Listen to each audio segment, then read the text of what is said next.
Ahem, ahem, hem. Oh, huwag ka magulo dyan. I-flex ko lang itong napapanood mo dito sa aking video. Ano?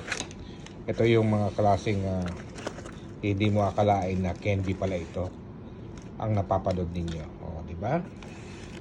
Napaka-busising na trabaho ang mga ito.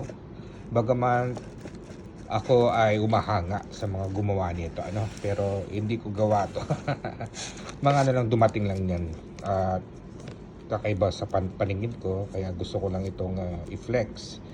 Ito ay mga candies to. Tingnan nyo, hindi nyo sukat akalain na mga candy ito at nakakain ito mga guys, ha.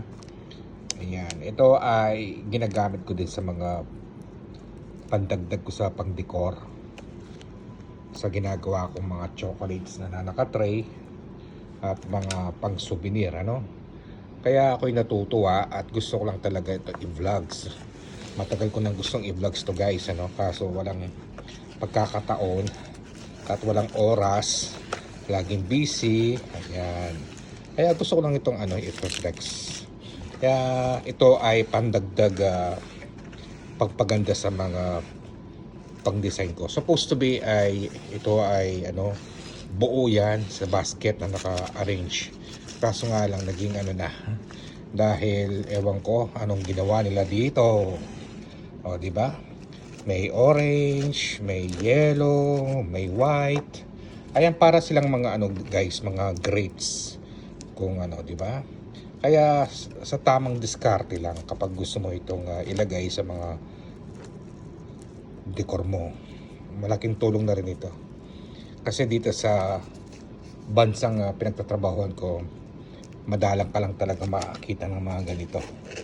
Kaya ito ay hindi sila mga mekos-mekos na produkto, no? Mga gawa ito ng handmade.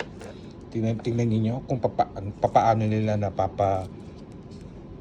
papaganda ng ganito. Mabusising trabaho to guys.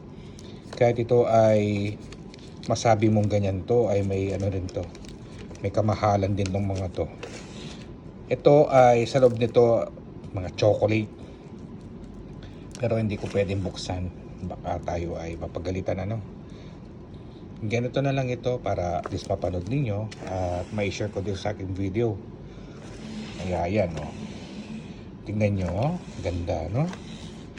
Kaya may tamang lang ito, tamang pagdidesign kung ninanais mo na ilagay mo sa puso ang pagdidesign mo, mapapaganda mo ang ginagawa mo.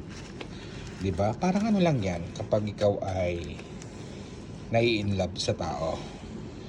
Gagawin ang lahat para maayos mo at mapaibig mo yung taong iniibig mo. Ala, may ganon? Hoy, walang ganon. Hoy, joke lang. Ikaw naman, para sumaya, 'di ba? O, di ba tama nga naman ako?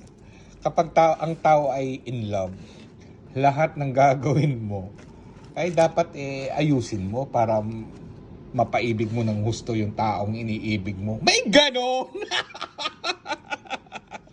O, di ba? At sana guys, nasiyang kayo sa aking mekos-mekos na content ko ngayon, ha? Pasensya na, busy lang tayo, no? Bawi na lang kayo sa akin. Salamat po sa inyong panonood at see you again on my next vlog. Ingat po kayo parati at enjoy lang. Bye!